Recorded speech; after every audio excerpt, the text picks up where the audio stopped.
Salut à toi et bienvenue dans ce nouveau chapitre sur les ressentis corporels. Alors ce chapitre, il se divise en trois. Là, nous allons commencer par se connecter à ses émotions. Alors comme on l'a vu, les émotions, c'est une réponse interne à un ou des stimuli externes. Par voie de conséquence, le corps, c'est lui qui exprime les émotions. Chaque émotion a une réaction qui lui est propre. Et la plupart d'entre nous, nous avons aussi notre propre façon de réagir. Pour débuter ce modèle, ce que je vais te proposer, c'est d'aller tout de suite dans le premier exercice du chapitre. Tu y vas, quand tu as fini, tu reviens. Là, tu vas juste mettre sur pause la vidéo et tu reviens quand tu as terminé. Et comme ça, on va pouvoir partir ensuite sur le pouvoir continuer. À tout de suite. Super. Bon, maintenant, normalement, j'imagine que tu as dû faire le premier exercice. Donc là, on va voir ensemble.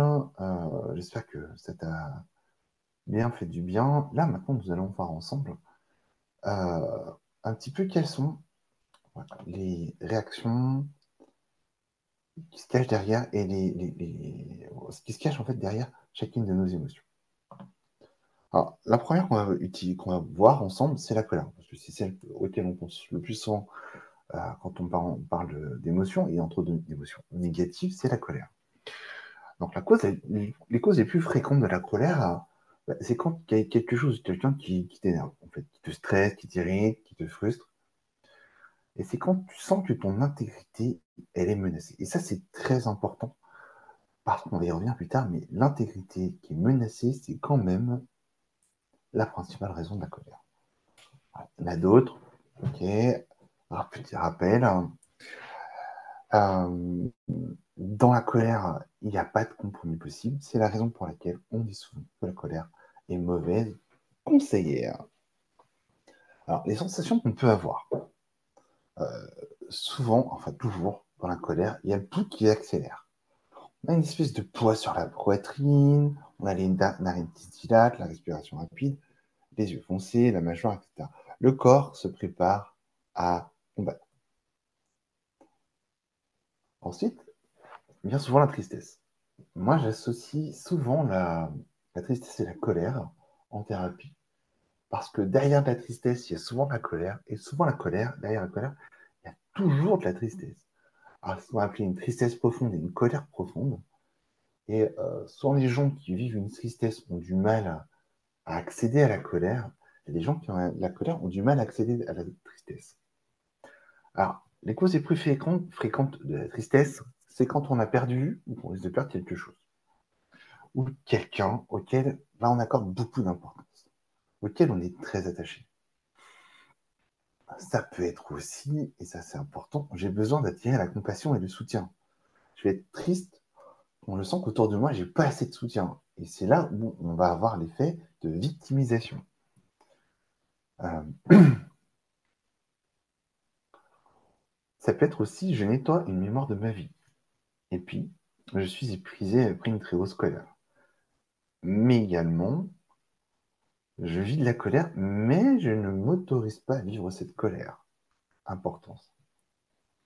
Les sensations possibles. Alors, en général, c'est les larmes aux yeux, les lèvres qui tremblent, la voix qui se casse, la gorge qui se noue. C'est difficile de parler.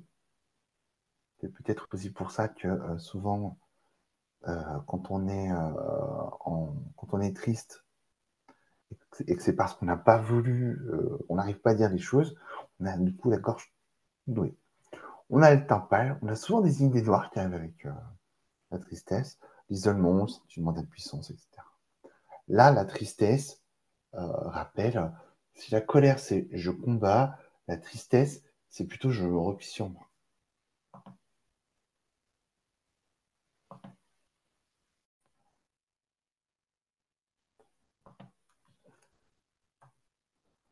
Ensuite, la joie. Alors, la joie, faut juste se rappeler de quelque chose, c'est vraiment l'émotion dans laquelle on devrait pouvoir revenir en permanence. Pas vivre, mais c'est la joie, c'est vraiment l'émotion dans laquelle on revient, on devrait revenir en permanence. C'est l'émotion la plus, on va dire, naturelle de notre vie. Donc les causes les plus fréquentes, c'est quand on a une idée, quelqu'un ou quelque chose qui nous donne envie de sourire, qui nous rend heureux, ça peut être une réussite, ça peut être je suis en lien, ça peut être juste je suis au bon moment, au bon endroit. Donc les sensations en général, c'est le rire, le sourire, la respiration aérée, la cage thoracique déployée, l'énergie, de la légèreté dans la tête et tout le corps. La peau est très colorée, souvent on bougie, on est bien, quoi, c'est l'insouciance. Ensuite, le dégoût. Alors, le dégoût, c'est souvent une émotion avec laquelle on a du mal aussi à se connecter, parce que c'est vraiment, quand on arrive dans le dégoût, souvent, c'est un peu la dernière porte à enfoncer. Quand on en arrive là, c'est qu'on réalise quelque chose. On réalise que quelque chose ou quelqu'un nous envahit, qu'il ou elle est nocif pour nous. Et là, souvent, on n'arrive pas à digérer quelque chose, une action négative d'une personne contre nous. Voilà, c'est vraiment quelque chose de, j'arrive pas à le digérer. Ok. Il y a souvent de l'incrédulité. Je n'y crois pas, c'est pas possible. Il ou elle n'a pas pu me faire ça. Cette action n'a pas pu se passer comme ça. Euh, et en fait, moi, j'aime bien dire que le dégoût, c'est l'émotion qui est inverse à la joie. Souvent on dit que c'est la colère, c'est non, l'émotion qui est opposée, complète à la joie, c'est le dégoût. Parce que la joie, on a envie d'y croire, on a envie de croire en l'autre, on a envie de. Là, on perd confiance dans l'autre. Donc les sensations possibles du dégoût, je pense que tu les connais également. Nausée, envie de vomir, un goût désagréable dans la bouche. Ça peut être un goût de fer, ça peut être un goût de merde, ça peut être plein de choses. Voilà. Et puis souvent, il y a des sueurs et des pâleurs qui vont avec. Une espèce d'envie de reculer.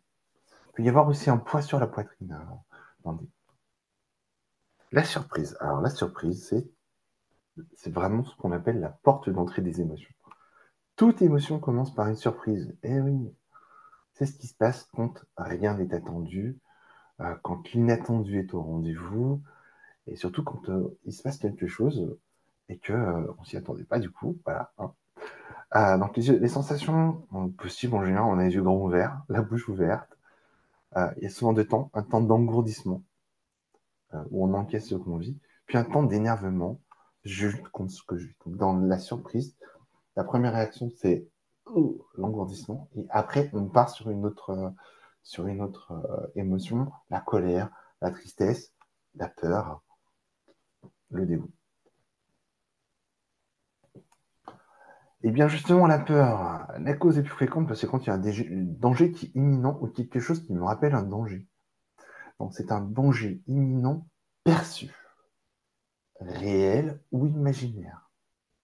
Quelque chose d'inconnu se présente, le danger me semble imparable, impalpable, incompréhensible. Ça, c'est important, c'est de comprendre que la peur, c'est pas obligatoirement une émotion sur quelque chose qui existe. C'est sur quelque chose qu'on pense qui est en train d'exister ou qui pourrait exister. Ça, c'est très important. On verra un peu plus loin dans le livre 2 comment on gère la peur. Et cette histoire de ça peut ne pas exister est très importante. Les sensations possibles, tremblement, coup rentré dans les épaules, on dirait qu'un trif, t'as les jambes qui se déplient. Toutes les, tous les symptômes de la fuite, en fait. La fuite en avant. La peur, c'est vraiment la fuite en avant. La deuxième partie de ce chapitre, c'est l'intelligence émotionnelle.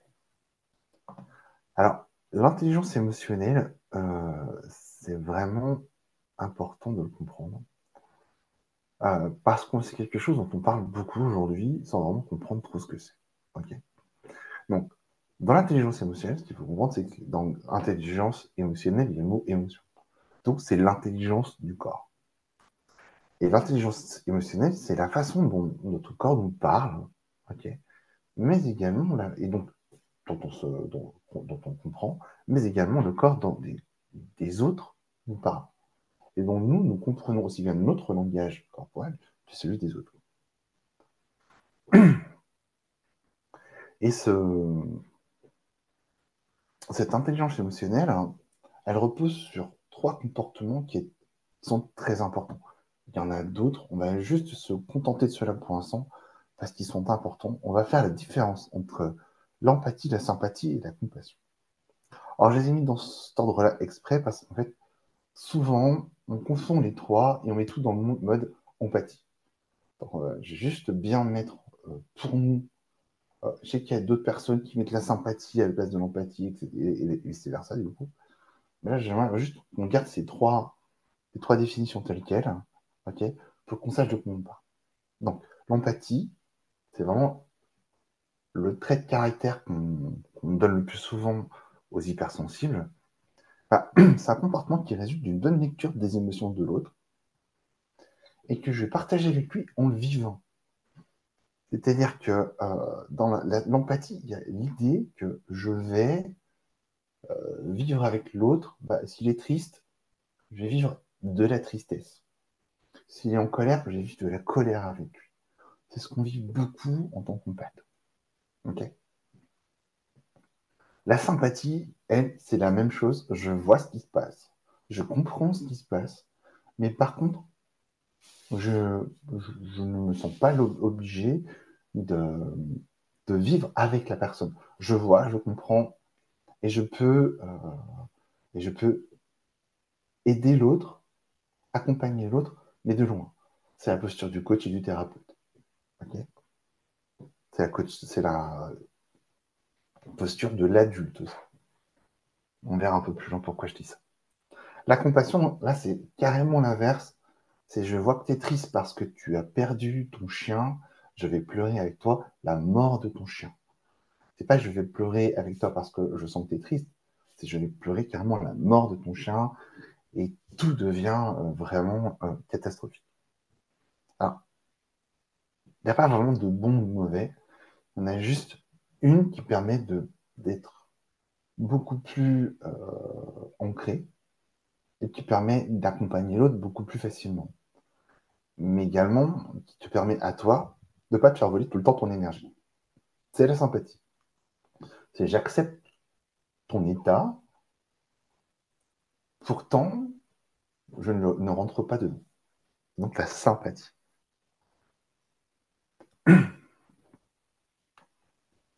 Et ce qui va se passer quand on va être dans l'empathie ou la compassion, c'est qu'il va y avoir des réactions corporelles qui ne nous concernent pas, qui vont commencer, on va commencer à avoir nous des réactions corporelles qui ne nous concernent pas. Euh, c'est ce qu'on vit dans le transgénérationnel, c'est ce qu'on vit aussi en tant qu'empathie souvent. On commence à avoir des cancers alors qu'on ne fume pas. Ouais, ça, c'est l'empathie. Cancer du poumon quand on ne fume pas, c'est un peu plus long, mais il y en a beaucoup. C'est de l'empathie. Ok, on voit pas bien. Alors là, je voudrais juste te parler du nerf vague. Euh, Ce nerf, il est situé, comme tu le vois, dans à peu près tout le corps. En tout cas, il relie l'intégralité de nos organes, de nos fonctions vitales. Euh, Ce nerf, il va permettre deux fonctions essentielles, la fonction sympathique et la fonction parasympathique. Alors, la fonction sympathique, c'est simple, c'est tout ce qui accélère. C'est ce qui va nous mettre, c'est ce dont on va servir quand on va se mettre en colère. Donc, c'est un accélérateur, il pousse à l'action, il augmente le rythme cardiaque, le taux de cortisol, le taux d'adrénaline. Donc, on va se mettre en hypertension, en hyperventilation, en hyper, en fait, tonicité. Et du coup, on va avoir moins de sang pour les organes, entre guillemets, périphériques, c'est-à-dire ceux dont on va pas se servir à ce moment-là, comme le cerveau ou la digestion. Le focus est vraiment mis sur les muscles qu'on va utiliser pour courir ou se battre. La sympathique, le comportement sympathique est vraiment lié à l'inspiration. Quand j'inspire très fort, c'est que je vais me mettre en action. La deuxième partie, c'est parasympathique. Lui, c'est l'inverse. C'est le ralentisseur, c'est le frein. Lui, il permet de baisser, il permet un équilibre neuronal qui va permettre, ben, alors déjà, dans un premier temps, quand tu vas être en sympathique, le parasympathique va faire baisser les choses, et le parasympathique, j'ai envie de te dire, c'est le comportement habituel, c'est celui dans lequel tu devrais être tout le temps. Ok. Donc un équilibre neuronal, un équilibre respiratoire, un équilibre sanguin, etc., etc. Il y en a de partout. Et lui, c'est vraiment l'expiration qui nous permet de retourner dans le parasympathique. Alors,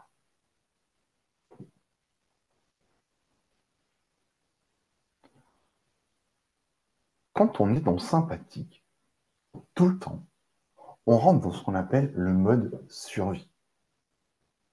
Le mode survie, il est dû à quoi? Il est dû à la résilience qu'on va voir dans le quatrième chapitre. Et tu vas comprendre bientôt. Ok. On va vraiment aller pousser là-dedans. Parce qu'en général, les gens, on est quasiment tous en permanence dans cette société, qu'on appelle stressés, sont en fait dans un mode sympathique. Oui, sympathique. En mode d'accélération constante. Si tu es en voiture et que tu passes ta vie à appuyer sur l'accélérateur, c'est sûr qu'à un moment, ça risque de pas passer. Ok. Donc, dans le second livre, on va aller voir en profondeur comment se remettre régulièrement en mode parasympathique, déjà pour économiser de l'énergie, et puis aussi pour sortir de ce mode survie. Ok. Et ça, tout ça, on va le voir dans le quatrième, cinquième et sixième chapitre. Voilà. Eh bien, écoute, je te remercie et je te dis à demain pour une nouvelle vidéo sur les émotions. À très vite.